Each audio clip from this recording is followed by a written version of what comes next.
Let's hit college football for just a second. I'm Sean Salisbury for Open Sports, and I know it's Monday, and BCS came out, Texas Tech jumped all the way to number 2, and they should have. Alabama's got a tough game coming up against LSU. We know the Big 12 is a brutal conference. Florida's starting to charge, maybe the best one-loss team along with Texas in the country. USC's wishing they wouldn't have lost to Oregon State.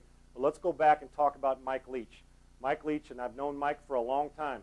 He's one of those few guys that can think out of both sides of his brain at the same time. He knows how to coach. You folks out there that wonder, well, what's this Mike Leach all about? He may be different, but different is good. And Mike Leach is a great football coach, not just a good one. And if you don't understand that, then you don't understand college football or football, period. Because a guy may be a little different or isn't one of those rant and rave and pounding his fist guys, he can still coach. And there's a lot of teams that should be standing in line, universities or NFL teams, waiting to get Mike Leach because he can coach an offense and he's hired people around him to get the defense going. He's coached an offensive line that's right now playing as good as NFL offensive lines. But this is a special coach on a team that doesn't ever get a top 25 recruiting class. If they did, Mike Leach would win a national championship, and he may anyway under the current circumstance at number 2 with guys that weren't getting recruited by the Texases and Oklahomas and USCs. A tribute to Mike Leach. I don't believe there's a whole lot of difference makers as coaches at any level. There are some, but it's about the players.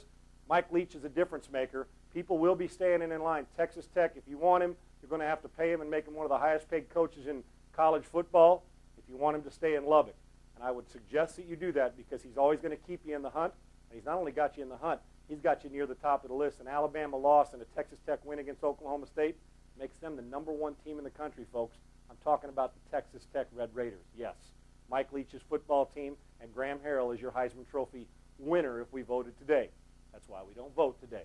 But Mike Leach has done an unbelievable job. Congratulations to Texas Tech and their fans, and a difficult place for teams to come play. Oklahoma State's going to strap it on and be ready to go. But Mike Leach has done wonders for a program that 25 years ago you would have never thought, 20 years ago, 15 years ago, that they belonged in the national title hunt. But they do. Tribute to the players and tribute to the man that's coaching them. I'm Sean Salisbury for Open Sports. Tune in. College football's getting interesting. We do need a playoff, though. I'll save that for a December rant. So you think you can tackle a pro? There's only one way to find out. Click on fantasy at opensports.com.